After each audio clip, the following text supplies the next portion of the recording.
Hello दोस्तों, नमस्कार। स्वागत है आपका आपके यूट्यूब चैनल एग्जाम 91 पे। तो दोस्तों देखो, अभी तक तो हम लोग मैथ नहीं कर रहे थे, लेकिन अब मैथ का भी पैटर्न भाई चालू करना है। तो उसी चीज को देखते हुए आज हम लोग यहाँ पे आपके सामने जो है एक मैथ का प्रैक्टिस सेट लेके आए हैं। और ये प्रैक्टिस सेट नहीं है, प्रीवियस ईयर का पेपर है। बहुत से बच्चे कह रहे थे कि सर जी ग्रुप डी की मैथ कैसी आती है। आज भी मैं ग्रुप अगर अब टेलीग्राम उठा के देख लेता हूँ तो वहां पे मुझे बस दो ही तीन चीजें सबसे ज्यादा देखने को मिलती हैं कि सर ग्रुप डी का पेपर कैसा आता है, क्या ग्रुप डी के पेपर में ये इस तरीके के मैथ के क्वेश्चन पूछे जाते हैं, क्या ग्रुप डी में इस तरीके के क्वेश्चन होते हैं, क्या इतना टफ आता है। इस तरीके के क्वेश्चंस बहुत होते हैं। देखो, हर आपके जितने भी एग्जाम होने हैं, चाहे वो नलकूप का हो, चाहे आपका ग्रुप डी का हो, चाहे ड्राइवर का हो, चाहे स्टेनो का हो, चाहे जो है जूनियर असिस्टेंट का हो, सभी में मैथ का लेवल भाई अलग अलग है। सभी चीजों को आपस में आप बराबर नहीं कर सकते, तो इसलिए उनको कहीं से भी आप बराबर कीजिए भी मत। ठीक है, इसका पेपर ग्रुप डी का पेपर मैथ सिर्फ बेसिक लेवल की आती है। ये देखा जाता है कि आपको मैथ की समझ है या नहीं, बस इसमें इतना पूछा जाता है। ड्राइवर में भी सेम चीज रहती है, कुछ थोड़ा सा ऊपर नीचे होता है। अगर हम लोग बात करते हैं स्टेनो की, तो ग्रुप डी से ज्यादा और ग्रुप सी से एक पॉइंट कम, ग्रुप सी से बस एक पॉइंट कम मैथ आती है। बाकी टिग्नोमेट्री, अलजेब्रा, कोऑर्डिनेट ज्योमेट्री और ये सारी चीजें आती हैं। सबसे ज्यादा अगर कठिन किसी की आती है तो वो है ग्रुप सी की मैथ। ठीक है, चलो तो हम लोग अब यहाँ पे पहला क्वेश्चन देखेंगे। यहाँ पे दिया है कि त्रिभुज का मतलब है प्लस यानी कि योग, स्क्वायर का मतलब है गुणा। तो ये लिखा हुआ है 4.2। चला नहीं भाई पेन, अब चलेगा। ये लिखा हुआ है 4.2 और ये त्रिभुज बना हुआ है 7.1 बना हुआ है और ये चौकोर मतलब वर्ग बना हुआ है, बराबर बताना है इसके कितना आएगा। ठीक है, चलिए भाई, सब्जी बेचने वाले आते रहते हैं। चलिए तो यहाँ पे क्या हो जाएगा, ये 4.2 के बाद त्रिभुज है। त्रिभुज का मतलब क्या था, 4.2, त्रिभुज का मतलब था प्लस 7.1 और जो वर्ग बना हुआ था इसका मतलब था गुणे और 5। तो यानी कि सबसे पहले हम गुणा करेंगे तो 71 पंचे हो जाएगा 355।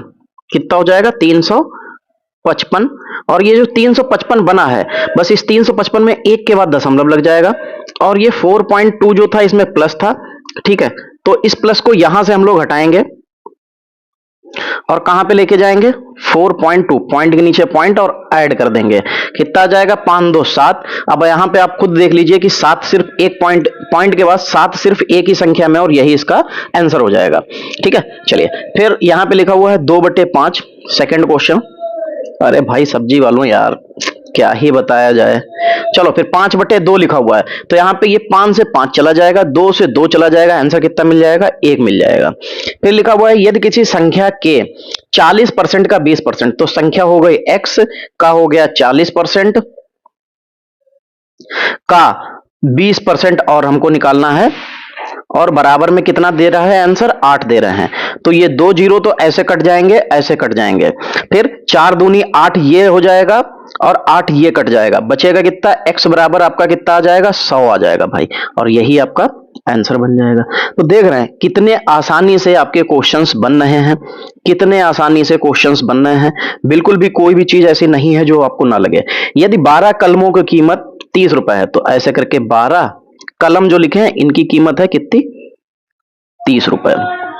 ठीक है, आलू टमाटर बेच लो भैया, सब मेरे सर पे ही बेच लो आके, यहाँ ठिलिया लगा लो आके मेरे सर पे।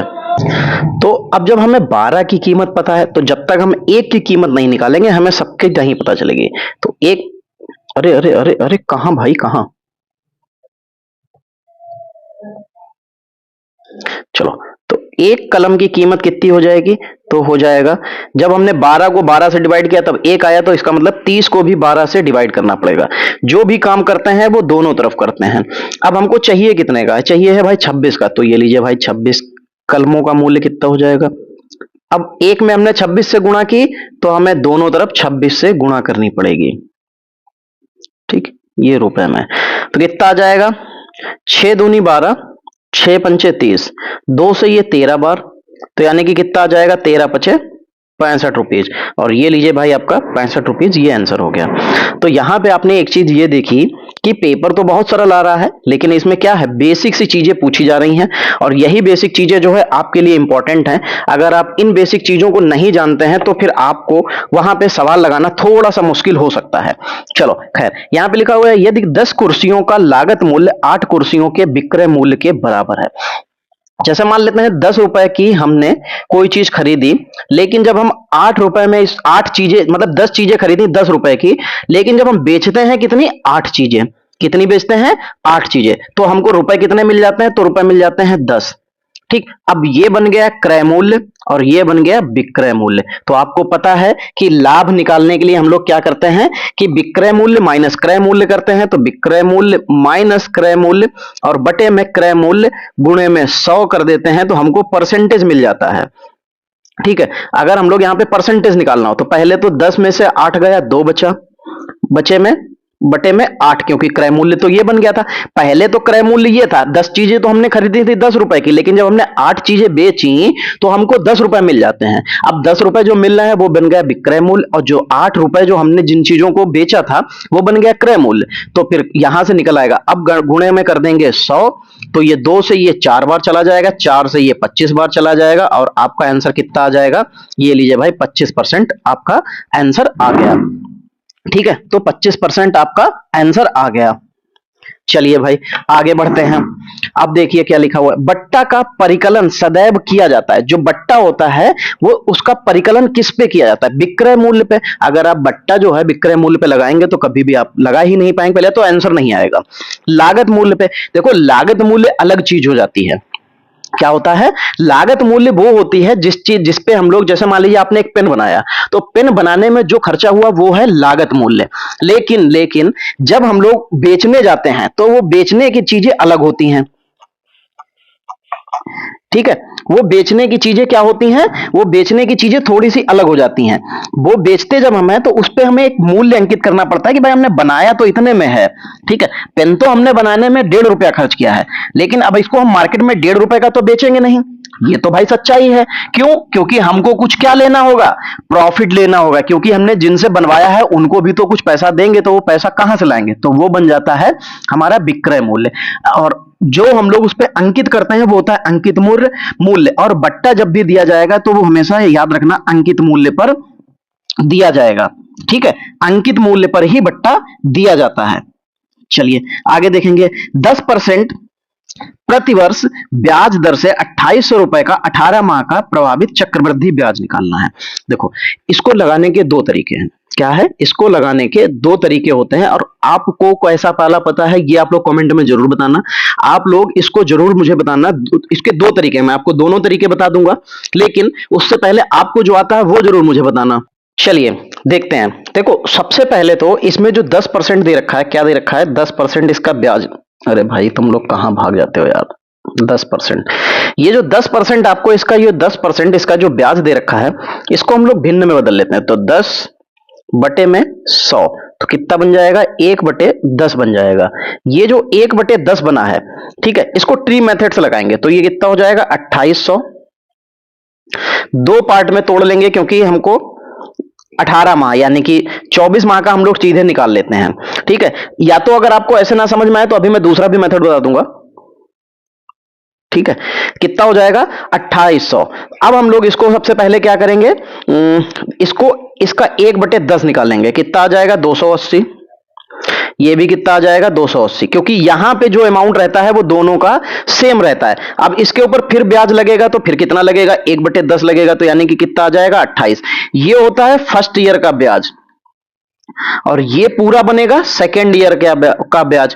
लेकिन सेकेंड ईयर में हमारे पास था कितना, सेकेंड ईयर में तो सिर्फ 18 ही महीने, मतलब 18 ही महीने तो चाहिए, ये तो 12 महीने का हो गया।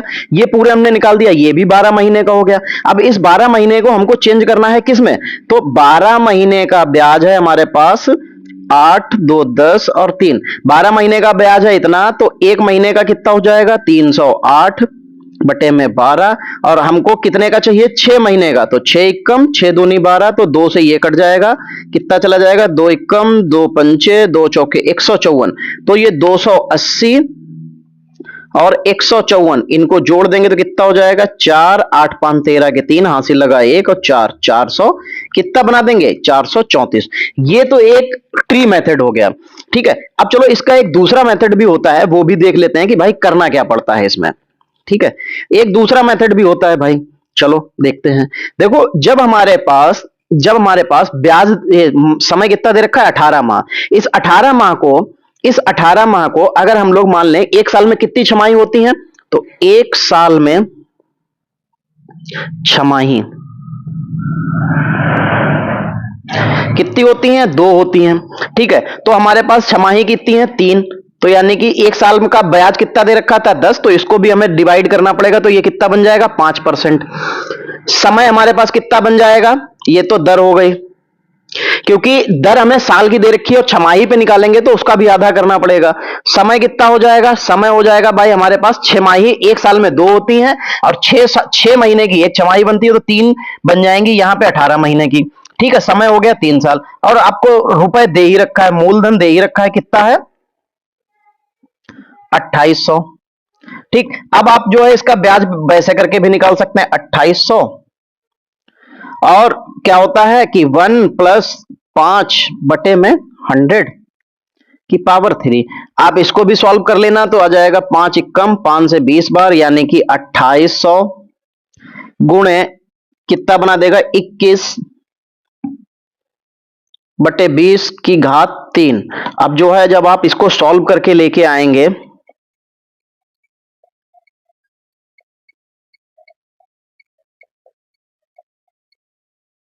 ठीक, ये पोर्शन तो आपको इतना समझ में आ गया होगा, ये पोर्शन तो इतना समझ में आ ही गया होगा, क्योंकि इसमें तो कुछ समझने वाला था ही नहीं।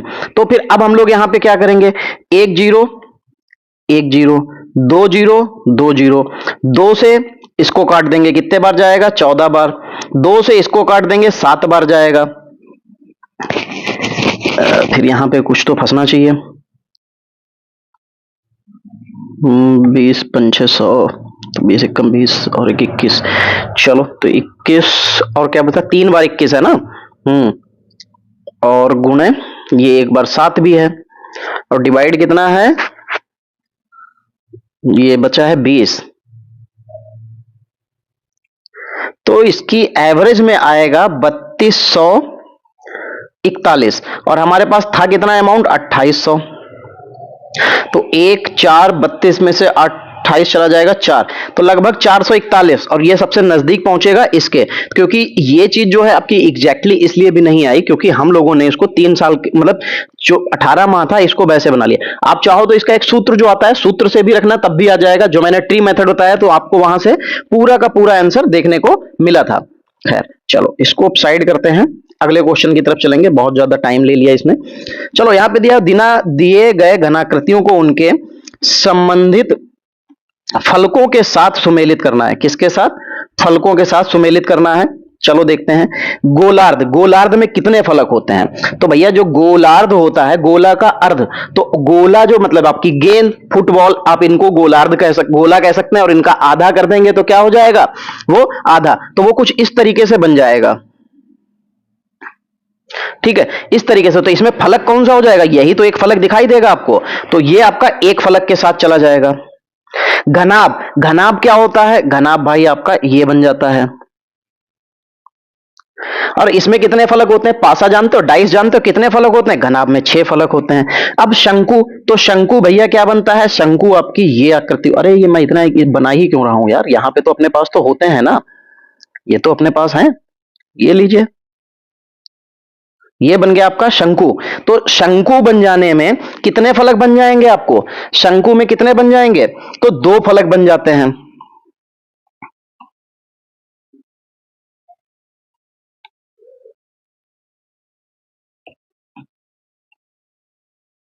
अब बचा है बेलन, तो भैया बेलन को भी एक बार देख लेते हैं कि बेलन में क्या क्या आ जाता है। अरे हट जा भाई, बेलन बेलन बेलन कहां पे, ये है, तो लीजिए भाई बेलन आपका ये बन गया। अब इसमें 1 फलक, 2 और ये 3 फलक आपके इसमें बन जाते हैं। चलिए भाई ये लीजिए, बेलन में भी 3 फलक बन गए, तो आपको सब मिल गया। पहले का मिला है दूसरा, पहले का दूसरा किस किस में नहीं है उसको कट कर देते हैं, तो पहले का दूसरा और दूसरे का चौथा, तो दूसरे का चौथा भी है, तीसरे का पहला पहले ऑप्शन में, और यही आपका आंसर बन जाएगा। ठीक है, तो यहां से आपको ये चीज समझ में आ गई होगी कि क्या सही हो सकता है। चलिए अब हम लोग चलेंगे अगले पेज की तरफ। अगले पेज में लिखा हुआ है यहां पे कि 5 विषयों को में नीरा का औसत अंक 72 है। अब आप एक चीज यहां पे ये देखिए, 5 विषय थे, ठीक है, उसको 72 जो है औसत अंक मिले हैं। अगर हम 5 विषय में 72 से गुणा कर देंगे तो ये इसके कुल अंक मिल जाएंगे। किसके? 5 विषयों के कुल अंक। ये हो गए कुल अंक। ठीक, ये हो गए कुल अंक। अब उसके बाद उसके छठे विषय का प्राप्तांक मिलने पर उसका औसत अंक 75 हो जाता है। पहले 72 था, अब हो गया भाई 75। लेकिन कब? जब उसे छठे विषय का, तो ये लीजिए भाई छठे विषय, यानी कि 5 थे अब 6 हो गए, तो 6 पंचे 30, 3 7 6 42 और 3 45। यानी कि जब एक सब्जेक्ट और जुड़ जाता है तो कुल अंक उसके बन जाते हैं कितने? 450। पहले कितने थे? 360। तो 360 में से इसको घटा देंगे, कितना आ जाएगा? 0, 11, 15 में से 6 का 9। ठीक, तो यानी कि उसको जो लास्ट अंक छठे विषय में कितने अंक मिले होंगे? तो भैया 90 अंक मिले हुए होंगे। ठीक है, समझ गए? बस इतना सरल क्वेश्चन यार, इसको भी अगर नहीं समझ रहे हो तो भैया फिर आप ग्रुप डी भी मत दीजिएगा। चलिए, यहां पे लिखा हुआ a प्लस बी का होल क्यूब माइनस 4a और b लिखा हुआ है। कितना लिखा हुआ है? यही तो लिखा हुआ है। तो अगर हम लोग यहाँ पे इसको जोड़ ही दें, सबसे पहले क्या करें? इसको भाई जोड़ लें तो कोई दिक्कत नहीं होगी। 8 3 11 बन जाएगा, तो यानी कि 1.11 की घात 2 बना देगा। बाकी जो लिखा हुआ है आप उसकी भी क्या कर लें? गुणा कर लें। क्या कर लें? गुणा कर लें। अगर आप उसकी गुणा कर लेते हैं तो फिर आपको ज्यादा आसान हो जाएगा। देखिए, ये तो इस वाले पोर्शन का ये हिस्सा ये बन गया। अब हमको चाहिए इस वाले पोर्शन का हिस्सा, तो इस वाले पोर्शन को देखो तो कितना हो जाएगा? 8 3 24 और 3 एकम 3। तो सबसे पहले ये माइनस का 4 गुणे 1.08 गुणे 0.03। सबसे पहले इसकी गुणा कर देते हैं, तो ये 1.11, तो यहां पे इसका होल स्क्वायर तो ऐसे रहेगा, माइनस ये कितना आ जाएगा? 4 गुणे 8 3 24, 8 3 24 और 3 की गुणा 1 से 3 एकम 3। और अब उसके बाद देखो 1 2 3 4, 4 के बाद दशमलव लगना है, तो 1 2 3 4 ये लगा लिया और दशमलव ये लगा दिया। अब फिर 1.11 तो आप ऐसे ही लिखा रहने दो। ये आ जाएगा कितना? 4 चौके 16 बचेगा 1, 4 दूनी 8 और 1 9, 4 तिया 12। ठीक, तो ये 1 2 3 4 के बाद दशमलव लगना है, तो ये लीजिए भाई 4 के बाद दशमलव लग गया। अब लग गया 4 के बाद दशमलव। ठीक, तो अब हम लोगों को इसका स्क्वायर करना है। तो देखो 11 का जब हम स्क्वायर करते हैं तो कितना आता है? 1 2 1, यानी कि 1 2 1। अब इसको जब 3 बार लिख लेंगे तो कितना आ जाएगा? 1 2 3। कितने आपके? 1 थे 3, तो फिर 2 1 ये आ जाएगा। तो यानी कि इसका आंसर कितना आ जाएगा? 1 2 3 2 1। और दशमलव कितने? 2 के बाद था, तो 4 के बाद दशमलव लग जाएगा। 4 के बाद ही लगेगा, बिल्कुल 4 के बाद ही लगना चाहिए। तो यहां पे ये दशमलव लग जाएगा और माइनस 0.1296। बस इसमें क्या करना है? 0.1296 को माइनस कर देना है। 11 में से 6 जाएगा 5, 11 में से 9 जाएगा 2, 2 में से 2 जाएगा 0, 2 में से 1 जाएगा 1 और 1, तो यानी कि 1.1025। और ये आपको किस में दिखाई दे रहा है? ये तीसरे ऑप्शन में दिखाई दे रहा है, और यही आपका आंसर भी बन जाएगा। तो क्वेश्चंस तो बिल्कुल भी टफ नहीं आते हैं, बस थोड़ी सी कई बार चीजें क्या होती हैं, ये लोग डिफिकल्ट तब बनाते हैं जब आपको कैलकुलेशन ज्यादा देते हैं। अब लिखा हुआ है दो असहभाज्य संख्याओं का जो लघुत्तम समापवर्तक होता है वो क्या होता है? दो सहअभाज्य संख्याओं का लघुत्तम समापवर्तक सदैव क्या होगा? उनके किसके? उनकी लब्धि के बराबर, उनका योग होगा, उनका गुणनफल होगा या उनका अंतर होगा। तो देखो जब भी कोई सहअभाज्य संख्याएं लिखी होंगी, जैसे अभाज्य संख्या 1 तो 2 होती है और एक संख्या मान लेते हैं पड़ोस की 3। अगर हम इनका लघुत्तम समापवर्तक निकालेंगे तो क्या हो जाएगा? इन दोनों का, क्योंकि इनमें कुछ तो कॉमन हो नहीं सकता, अगर इनमें कुछ कॉमन नहीं होगा तो इसका क्या बन जाएगा? तो ये 2 गुणे 3, इनका क्या बन जाएगा? 6। ये क्या बन जाएगा? एलसीएम। एलसीएम बनेगा, बिल्कुल भैया बनेगा। अगर हम लोग एचसीएफ निकालते हैं तो क्या होता है? दोनों में हमारे पास क्या कॉमन होता है? इसके पास भी बना और इसके पास भी बना है, तो एचसीएफ आता है 1। तो यहां पे इन दोनों का क्या हो जाएगा? गुणनफल हमेशा आपको आंसर में आ जाएगा। ठीक है, समझ गए? चलिए अगली क्वेश्चन की तरफ चलते हैं। लिखा हुआ है कि एक सेकंड इसको हटा देते हैं। ए और बी कोई व्यवसाय शुरू करते हैं, 3-5 के अनुपात में पूंजी का निवेश करते हैं। तो ये लीजिए भाई आपका ए हो गया और ये बी हो गया। इन्होंने कितने कितने? 3 और 5 के अनुपात में पूंजी लगाई। उनके द्वारा निवेश किए जाने का समय 2-3 के अनुपात में है, तो इनके जो अनुपात समय है वो 2 और 3 के अनुपात में है। लगा दिया। अब देखते हैं, 3 दूनी 6, 5 तियां 15, इनका अनुपात पूछा गया किस अनुपात में करेंगे, तो ये 3 से तो भाग चला जाएगा, 3 दूनी और 3 बचे, तो 2:5 आपका आंसर आ जाएगा। ये लीजिए भाई, आपका आंसर आ गया। चलिए आगे बढ़ते हैं। अब यहां पे एक क्वेश्चन और लिखा हुआ है कि दो सहअभाज्य संख्याओं का लघुत्तम समापवर्तक होगा बड़ी संख्या 1, 0 और फिर उनका क्या लिखा हुआ है, लघुत्तम समापवर्तक। अब संख्याओं का उनका गुणनफल पूछा गया है। देखो एक चीज मैं आपको बता दूं, ये क्वेश्चन यहां पे मिसप्रिंट है, यहां पे क्या है, मिसप्रिंट है। ये लघुत्तम समापवर्तक महत्तम, हाँ ये गलत नहीं है, ठीक है। ये HCF पूछा गया है। क्या पूछा गया है, HCF पूछा गया है। अब HCF मैंने पीछे भी बताया था कि अगर दो सहअभाज्य संख्याएं हैं तो इनका LCM जो होगा, इनका LCM जो होगा,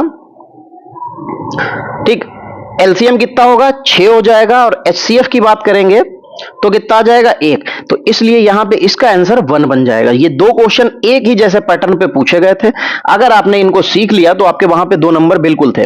चलो फिर, निम्नलिखित में से कौन सा या कौन से सही है, किसी संख्या का गुणनफल उस संख्या का सटीक विभाज्य होता है। अच्छा, तो बिल्कुल सही हो जाता है। फिर लिखा हुआ प्रत्येक संख्या का गुणक 1 होना आवश्यक नहीं है। नहीं, ये तो बिल्कुल नहीं, क्योंकि हर एक संख्या 2 लिखी है, इसका भी संख्या का गुणक 1 होता ही होता है। सभी संख्याओं का गुणक तो 1 होता ही, तो ये गलत हो जाएगा। तो इसको पहले गलत पे टिक लगा लेते हैं, और ये सही था तो इसको सही कर लेते हैं। फिर यदि कोई संख्या दो सहअभाज्य संख्याओं से विभक्त हो तो वह संख्या उनके गुणनफल से विभक्त होगी। बिल्कुल विभक्त हो जाएगी। क्या हो जाएगा, बिल्कुल। जैसे 2 और 3 लिखे हुए थे तो हम लोग इनका गुणनफल कितना आएगा, 6, और कोई संख्या अगर 12 लिखी है तो वो 2 से भी विभक्त होगी, 3 से भी और 6 से भी, तो सबसे बिल्कुल ये भी सही। 2.5 और 4 का लघुत्तम समापवर्तक 10 होगा। तो देखो यहां पे लिखा हुआ है कि 2.5 और 4 का लघुत्तम समापवर्तक, इन्होंने 10 लिखा था, वैसे 10 नहीं था, ये आपको बता दूं ओरिजिनल पेपर में यहां पे 20 आया था। ठीक है, ओरिजिनल पेपर में यहां पे 20 आया था, और इसीलिए ये ऑप्शन भी गलत आया था। ठीक, 5वां ऑप्शन, संख्या का प्रत्येक गुणक संख्या के सदैव कम या अधिक नहीं होता है। धनात्मक पूर्णांकों में या बड़ा या बराबर होता है, ऋण पूर्णांकों में गुणांक छोटा या बराबर हो सकता है। तो ये भी बिल्कुल नहीं बन रहा है। ये क्या था, नहीं, चौथा ऑप्शन, संख्या का प्रत्येक गुणांक संख्या से कम होता है। संख्या का प्रत्येक गुणांक संख्या, नहीं, संख्या से कैसे, अगर 3 का गुणांक हम लोग लेंगे तो 1 बन जाएगा, तो भी 3 बनना है, संख्या के बराबर बनेगा। 3 का गुणांक अगर हम 2 लेंगे तो बराबर 6 बन जाएगा, जो कि संख्या से बड़ा आएगा। तो संख्या से छोटा कम तो कभी नहीं हो सकता है। तो यहां पे हमको सही कौन कौन से मिल रहे हैं, सही हमको मिल रहे हैं पहला और तीसरा ही सही मिल रहा है, जो कि पहले ऑप्शन में है, और यही आंसर आपका सही हो जाएगा।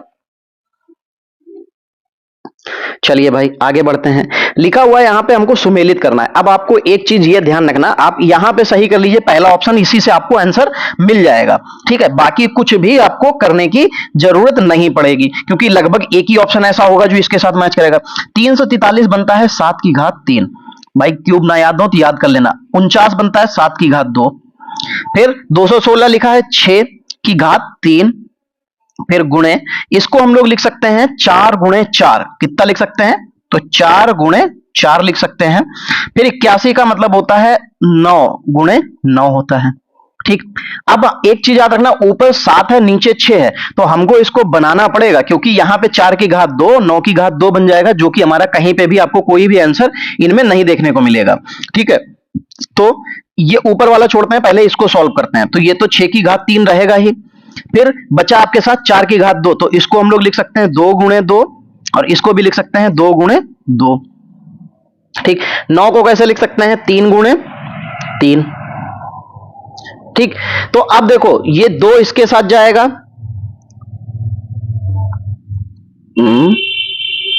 हाँ एक और 9 तो भी तो था, 3 गुणे 3। ठीक, तो ये 2 इसके साथ जाएगा, ये 2 इसके साथ जाएगा, और ये 2 इसके साथ, तो यानी कि 4 बन जाएगा। तो यानी कि 7 की घात 3 गुणे 7 की घात 2, फिर 6 की घात 3 गुणे 3 दूनी 6, 3 दूनी 6, 4, यानी कि 6 की घात 4। तो ऊपर कितना बन जाएगा, घात गुणे में घातें जुड़ जाती हैं, तो 7 की घात 5, नीचे 6 की घात 7 बन जाएगा। और ये किस ऑप्शन में दिखाई दे रहा है? ये तीसरे ऑप्शन में आपको दिखाई दे रहा है। और यही एक ऐसा ऑप्शन होगा जो आपको मैच कर जाएगा, जो कि हम लोग अगले पार्ट में यहां पे देखते हैं। तो क्या था? पहले का तीसरा था।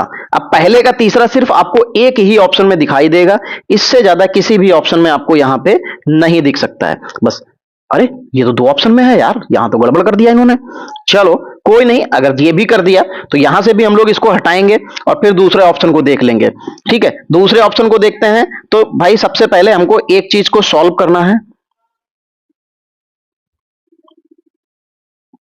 चलो ये देखो, ये वाले पोर्शन को सॉल्व कर लेते हैं। ये लास्ट में बार लिखा हुआ है तो ये बचेगा 0, फिर इसमें से 1 को निकाल देंगे तो फिर हमारा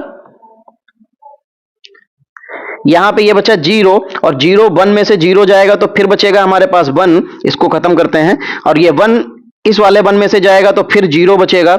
इस -1 से ये 0 घटाएंगे तो फिर यहाँ पे 1 बचेगा, और ये 1 -1 हो जाएगा तो इस वाले में से इसको घटा देंगे तो 0। यानी कि इस पोर्शन का हमको आंसर मिल गया 0, यानी कि 2 का पहला मिलना चाहिए। क्या मिलना चाहिए? दूसरे का पहला मिलना चाहिए। तो दूसरे का पहला दोनों ऑप्शन में नहीं है, तो एक ही ऑप्शन में मिल जाएगा, और ये तीसरा ऑप्शन आपका यहाँ पे क्या हो जाएगा? सही हो जाएगा। ये तीसरा ऑप्शन आपका यहां पे सही हो जाएगा, क्योंकि तीसरे का दूसरे ऑप्शन का पहला ऑप्शन आंसर में आना चाहिए, वो हमें मिल जाएगा ऑप्शन से। ठीक है, चलिए अगले क्वेश्चन की तरफ चलते हैं कि लिखा हुआ किसी संख्या का 45% 18 है। तो ये देखिए x का भाई 45%, परसेंट हटाएंगे बटे में 100, 45% जो है वो कितना है? 18। तो 9 बचे 9 दूनी 5 एकम 5 से ये 20 बार, तो यानी कि x बराबर कितना हो जाएगा? 20 गुणे 2 बराबर कितना आ जाएगा? 40 आ जाएगा। तो यानी कि हमें ये आंसर इतना मिल जाएगा। कितना सरल क्वेश्चन था भाई। ऐसे ही जब हम लोग सी वाला पोर्शन करेंगे, सी की मैथ करेंगे, तो उसमें भी आपको ऐसे ही चीजें आपको बहुत आसानी से, निम्नलिखित में से कौन सी संख्या वर्ग संख्या घन संख्या भी है? ऐसी एक संख्या है जो वर्ग भी है और घन भी है। तो देखो हम लोगों को सीधी सी बात ये पता होना चाहिए, वर्ग 484 22 का होता है, 22 किसी का भी, जो 484 किसी का भी वर्ग नहीं आता है, वर्ग तो है घन नहीं आता है। फिर 225 15 का स्क्वायर होता है लेकिन किसी का भी घन नहीं बनता है। 64 8 का स्क्वायर 4 का घन, ये लीजिए भाई आपका आंसर मिल गया। ठीक है, चलिए फिर आगे बढ़ते हैं। और 68 नंबर यहां पे लिखा हुआ सूची 1 का सूची 2 के साथ मिलान करना है। अब इसमें बहुलक बताना है। बहुलक का मतलब होता है जब कोई संख्या बहुत बार आती है तो उसको बहुलक कहते हैं। 1 2 3, यानी कि इसका बहुलक कितना बना देगा? 9। ठीक, कि परास, परास का मतलब होता है जो सबसे बड़ी संख्या जो हम लोगों को मिल जाती है, जो उसकी रेंज होती है, रेंज उसकी कहां से कहां तक जा रही है। तो रेंज हमें कैसे पता चलेगी? तो भैया जो सबसे बड़ा होगा और जो सबसे छोटा होगा उसको घटा देंगे। इसमें सबसे बड़ा है 9, सबसे छोटा है 1, तो घटा देंगे कितना आ जाएगा? 8। तो यानी कि उसकी परास यानी कि रेंज मिल जाएगी। ये स्टैटिक मैथ की क्वेश्चन है। इसकी माध्यिका पहले तो इसमें आंसर मिल जाएगा। अगर आपको फिर भी आंसर ना मिले तो इसका कुछ नहीं करना, इसको असेंडिंग ऑर्डर में लगाना है। और माध्यिका तो 1 2 3 फिर 4, 1 2 3 4 फिर 7 7 8 है, तो इसकी माध्यिका कितनी बना देंगे? 4, क्योंकि अगर आप इसको असेंडिंग ऑर्डर में लगाएंगे तो 1 2 3 फिर 4 फिर 7 7 8, यही तो संख्याएं बन रही हैं। अब माध्यिका का मतलब होता है जो बीच वाली संख्या, तो 3 इधर, बीच वाली संख्या कितनी है? इतनी। अब इसका औसत निकालेंगे तो 12 7 19, 19 4 23, 23 3 33, 33 को 3 से भाग दे देंगे, आ जाएगा 11। सारे मिल गए आपको? सारे मिल गए भाई। तो यहां पे चलो देखते हैं, यानी कि 3 4 1, 3 4 1 ढूंढना है। 3 4 1, देखो भाई 3 4 1, 3 4 1 पहले ऑप्शन में, और यही आपका और आंसर भी बन जाएगा। चलो, दो अनुक्रमिक विषय पूर्णांकों के मध्य का अंतर सदैव विभाज्य। दो अनुक्रमिक विषय पूर्णांकों के मध्य का अंतर सदैव होता है। अच्छा देखो, दो अनुक्रमिक विषय पूर्णांकों के वर्ग। ठीक है, देखो दो संख्याएं हैं, जैसे पूर्णांक हैं तो 9 का स्क्वायर कर लो और ये 7 का स्क्वायर कर लो। ठीक है, उसने क्या कहा, इनका अगर हम अंतर करेंगे तो कितना आ जाएगा? 81 माइनस 49, 11 में से 9 जाएगा 2, 7 में से 4 जाएगा 3, तो 32 आ गया। उसने क्या कहा कि ये 8 किससे मध्य अंतर सदैव विभाज्य होता है? किससे? तो देखो ये 8 से विभाज्य हो जाएगा आपके ऑप्शन के हिसाब से। ठीक है, फिर अगर अब फिर दूसरा भी ले लो, जैसे मान लो हम 5 का स्क्वायर कर लें और 3 का स्क्वायर कर लें, तो कितना हो जाएगा? 55 25, और 3 तियां 9, 25 में से 9 जाएगा, कितना बचेगा? 25 में से 9 16 बचेगा। ठीक, ये किससे विभाज्य होगा? ये भी 8 से विभाज्य होगा। तो यहां पे हमको एक चीज ये समझ में आ रही है कि हम लोग जब जो अनुक्रमिक विषय जो पूर्णांकों के वर्ग का अंतर करेंगे तो वो हमेशा किससे डिवाइड होगा? 8 से विभाज्य हो जाएगा। ठीक है, वो 8 से विभाज्य हो जाएगा। तो बस यही आपसे पूछा गया था और यही आपका फिर आंसर हो जाएगा और इसको हम लोग यहां से खत्म करेंगे। चलिए, बहुविकल्पी आधारित परीक्षा में प्रत्येक सही उत्तर के लिए 1 अंक मिलता है और प्रत्येक गलत उत्तर के लिए 1/3 अंक काट लिए जाते हैं। किसी विद्यार्थी को 120 प्रश्न हल करने पर 80 अंक प्राप्त हुए, तो ज्ञात करें कि वस्तुतः उसने कितने प्रश्नों को सही रूप में हल किया होगा। चलो, इसको तो पहले मुंह जवानी सॉल्व करते हैं। जैसे उसको कितने अंक मिले? 80। टोटल अंक थे कितने उसके पास? 120। तो ये लीजिए भाई, 120 थे जिसमें उसको मिल गए 80 अंक। ठीक है, अब एक चीज देखो, बचे कितने गलत हुए होंगे? 40। इसका मतलब ये पूरे टोटल उसने नंबर तो कम कर दिए 40, लेकिन 1/3 अंक ही काटा जाता है, तो इसका 1/3 अंक कट नहीं सकता। अगर हम 1/3 निकालेंगे तो बचेगा 10, जिसका 1/3 करेंगे तो आएगा 10, और 10 जो है ये 30 अंक उसके गलत हुए होंगे, 30 क्वेश्चन, तो उसमें से 10 सही उसके वाले भी निकल गए होंगे, तो यानी कि टोटल 40 क्वेश्चन सही गलत हुए होंगे, तो वही निकल रहा था। तो आंसर कितना आएगा? सही क्वेश्चन की बात करेंगे तो 90, गलत की बात करेंगे तो 30, लेकिन नंबर मिलेंगे उसको 80, क्योंकि निगेटिव मार्किंग में भी चले जाएंगे। खैर, ये तो हो गई एक ऐसे ही मुंह जवानी वाली बात। अब आते हैं नंबर्स पे, कि अगर उसने मान लेते हैं कि x क्वेश्चन सही किए होंगे, ठीक है, और उसके पास कुल प्रश्न थे कितने? कुल थे 120। तो उसने फिर कितने जो है यहां पे, अगर उसने 120 भाई मतलब सही किए होंगे x, तो उसको गलत कितने हुए होंगे? तो 120 में से जब हम x सही वाले घटाएंगे तो हमको गलत मिल जाएंगे। फिर उसने एक चीज और कही थी कि जो गलत अंक है उसके लिए उसको 1/3 जो है वो घटा भी देते हैं। तो हम लोगों को यहाँ पे भाई घटाना चाहिए था, यहाँ पे हम लोगों ने प्लस कर दिया, तो बस यही समझाने के लिए किया था। अब देखो यहाँ पे हमने क्या कर दिया? घटा दिया। उसने कम करने थे, तो उसको नंबर टोटल कितने मिल जाते हैं? 80। अब आपको यहां से बस सॉल्व करना है, तो ये कितना हो जाएगा? x माइनस 120 को 3 से भाग दे देंगे तो आ जाएगा 40, प्लस ये माइनस और माइनस मिलके प्लस बना देगा, ये हो जाएगा x/3 बराबर 80। ठीक, 40 को उधर लेके चले जाओ तो कितना आ जाएगा? x प्लस x/3 बराबर 80 प्लस 40। ठीक, अब ये बन जाएगा ये 3x प्लस x। जिनको भी भाई ये चीज भी ना समझ में आ रही हो तो भैया पोगो देखना जाके। 3 बराबर 120। अब ये 3 और 1 मिला के कितना बना देगा? 4x बराबर 120 गुणे में 3। 4 से ये चला जाएगा 30 बार, और x की वैल्यू कितनी आ जाएगी? 30 तियां 90। तो सही उत्तर मिल गए, क्योंकि ये वाले सही थे, ये सही वाले उसमें से जब हमने घटाए तो हमको आया उत्तर गलत वाला, और गलत जब करते हैं तो 1/3 नंबर उसका कट जाता है, तो 80 नंबर मिल जाते हैं। तो इसलिए आपका आंसर कितना आ जाएगा? 90। ये यहां पे आपका आंसर सही हो जाएगा। चलिए, अगला क्वेश्चन बहुत सरल है। अगला क्वेश्चन भाई सरल है। चलिए देखते हैं अगला क्वेश्चन क्या है। अगला क्वेश्चन लिखा हुआ है कि 3 131, तो ये 1331 किसका क्यूब होता है? 11 का। फिर गुणे 216 6 का, 729 9 का, और 364 किसका होता है? 4 का। अब इनकी सबकी गुणा करनी है। अरे नहीं, गुणा कहां करनी थी, इनको तो जोड़ना था यार, इनको भी जोड़ना था। तो 11 छंगा 66, 66 4 70, 70 और 9 79। ये लीजिए आपका आंसर आ गया। भाई सरल क्वेश्चन आते हैं, कोई बहुत ज्यादा कठिन नहीं आते हैं। लास्ट के क्वेश्चन है, इनको भी देखते हैं और वीडियो अपना खत्म करते हैं। ए और बी दो मित्रों के संयुक्त ने संयुक्त रूप से कोई व्यवसाय शुरू किया। बी का निवेश ए के निवेश किए गए निवेश का 1/4 था। तो देखो, बी का निवेश ए के निवेश का, तो ये हो गया ए और ये हो गया बी।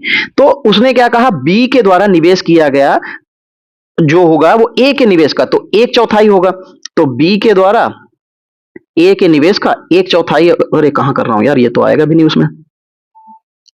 चलिए, अगर बी जो है वो निवेश करता है ए का चौथाई, तो हम लोग क्या करेंगे? ये क्रॉस मल्टीप्लीकेशन हो जाएगा। उसको भी अगर क्रॉस मल्टीप्लीकेशन ना भी करें तो देखो ये क्या हो जाएगा? ए को इसके बटे में लेके आ जाएंगे तो बी बटे में ए हो जाएगा, और यहां कितना बचेगा? 1/4, यानी कि बी की वैल्यू हो गई 1 और ए की वैल्यू हो गई 4। ठीक है, इसका 1/4 करेंगे तो बी को ए मिल जाएगा, 1 मिल जाएगा। ठीक, तो 1,60,000 के वार्षिक लाभ में से बी का शेयर बताना है, तो 1,60,000 इन दोनों को टोटल करके यहां लिख लेते हैं, और जिसका निकालना होता है तो किसका, बी का निकालना है तो गुणे 1 से गुणा कर देंगे, तो 5 तिया 15 बचेगा 1, 5 दूनी 10 और ये 3 जीरो, तो कितना आंसर मिल गया 32,000, और यही आपका आंसर हो जाएगा। फिर अगला क्वेश्चन देखते हैं भाई, अगला क्वेश्चन क्या हो जाएगा। एक्स पाइप एक्स किसी टंकी को 20 मिनट में भरता है, और पाइप एक्स और वाई दोनों एक साथ किसी टंकी को तो कितनी देर में भरते हैं, 12 मिनट में समय लगता है। तो देखो एक्स जो है और कहां पे एक्स प्लस वाई दोनों को, जो एक्स है वो कितनी देर में भरता है 20 मिनट में, और वो दोनों जब चालू कर दिए जाते हैं तो 12 मिनट लगते हैं। ठीक है, तो एक्स जो तो अकेले पाइप को टंकी भरने में कितना समय, तो इनका अगर हम एलसीएम लेते हैं कितना आ जाएगा 60। ठीक, ये याद रखना इसमें टोटल है, ये वाला 2 लोगों का है और ये अकेले का है, तो 20 से जब लेके जाएंगे तो कितने बार जाएगा 3 बार, 12 से लेके जाएंगे तो 5 बार। ठीक, अब आपने एक चीज ये देखी होगी, इसमें 2 लोग शामिल हैं और इसमें एक अकेला, यहां पे भी एक्स और यहां पे भी एक्स है, तो इसका मतलब एक्स तो दोनों में से निकल जाएगा, तो 5 में से जब 3 जाएगा तो बचेगा 2, तो यानी कि ये जो बी का काम है वो 2 कर रहा होगा, लेकिन कब, जब वो 60 में, तो 2 से इसको भाग दे देंगे और ये आ जाएगा 30, तो आंसर कितना मिल गया आपको 30।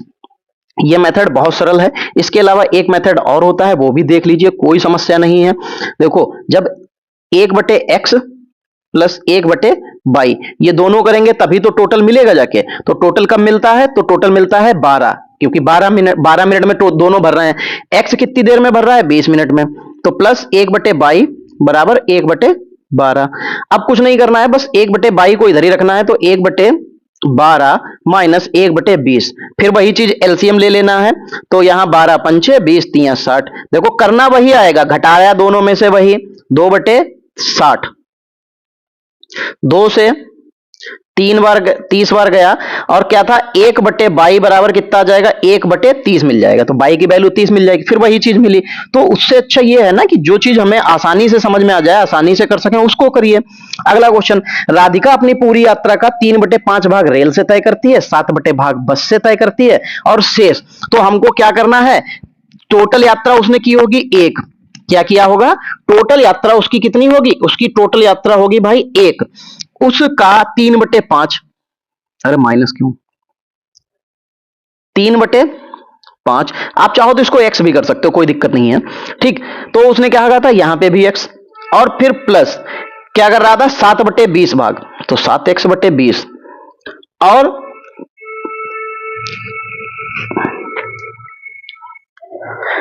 शेष यात्रा, शेष भी इसी में जोड़ देते हैं, तो फिर आपको हम तो शेष तो ध्यान ही नहीं दिया था, हटाओ इसको, तो 3x/5 प्लस 7x/20 प्लस 6.5 बराबर x, क्योंकि टोटल दूरी x होगी, तो यहां पे कितना हो जाएगा, ये आ जाएगा 20 एलसीएम आ जाएगा, 4 बार जाएगा तो 4 तिया 12x आ जाएगा, ये 7x आ जाएगा, और इसकी गुणा जब हम लोग इससे करेंगे तो 65 दूना होता है 130,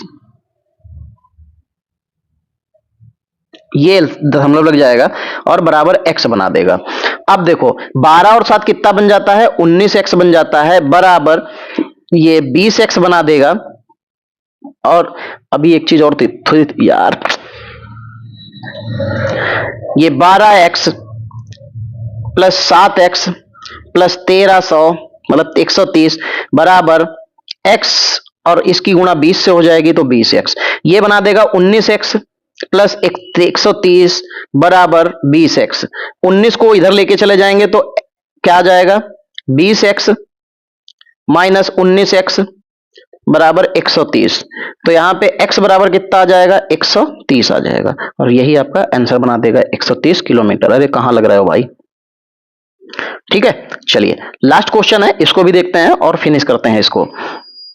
फिर देखिए क्या आ जाएगा, किसी सप्तभुज के सभी अंतः कोणों का योग, ये सरल होता है क्योंकि इसका सीधा सूत्र होता है, जो देखो किसी भी n भुजा वाले अगर उसके जो है बहुभुज होगा और उसका अंतः कोण पूछा जाएगा, तो अंतः कोणों का योग जो होता है n-2 गुणे 180, बस ये होता है। और हमारे पास उसने क्या कहा था, सप्तभुज, तो 7 भुजाएं हैं तो 7 की जगह पर, n की जगह पर 7 रख देंगे, ये 2 आ जाएगा और गुणे 180 आ जाएगा। 7 में से 2 जाएगा, बचेगा 5, 180 से इसकी गुणा कर देंगे, बराबर 18 पंचे 90, यानी कि 900। तो ये लीजिए भाई, आपका 900 आंसर आ गया। बस इतना ही करना था। तो भाई दोस्तों देखो, ये जो पीडीएफ है आपको टेलीग्राम चैनल से हमारे उपलब्ध ही हो जाती है, ये आप लोग जानते हैं। तो भाई जिन लोगों को भी ये अभी तक टेलीग्राम चैनल ना ज्वाइन किया हो, जरूर ज्वाइन कर लेना। डेली हम लोग, ये तो आज हम लोगों ने टैबलेट पे किया क्योंकि अभी चीजें चीजें जो है उतनी अच्छी तरीके से व्यवस्थित नहीं हो पाई थी, व्यवस्थाएं नहीं हो पाई थी, रिकॉर्डिंग के लिए ऑप्शन नहीं थे, तो कह सकते हैं टीम नहीं थी आज, ऐसे समझ सकते हैं। तो मैंने सोचा कि आपको देरी क्यों की जाए, चलिए देखते हैं। तो भाई आज हम लोग टैबलेट पे ही आपको पढ़ा देते हैं। बाकी जो हमारे जो और भी जो आगे के जो भी हमारे आपको प्रैक्टिस सेट देखने को मिलेंगे, ग्रुप सी ग्रुप डी इन सभी के, तो वो आपको कहां देखने को मिलेंगे, वो हमारे बोर्ड पे देखने को मिलेंगे। वो आपको सब कुछ बोर्ड पे देखने को मिलेगा। हम लोग उसके लिए पूरी बोर्ड पे ही सॉल्व करेंगे क्योंकि तब आसान रहता है करना। चलिए, तो आज की जो हमारी क्लास है वो यहीं तक रहेगी, फिर हम लोग मिलेंगे अगली क्लास में। तब तक के लिए जय हिंद दोस्तों।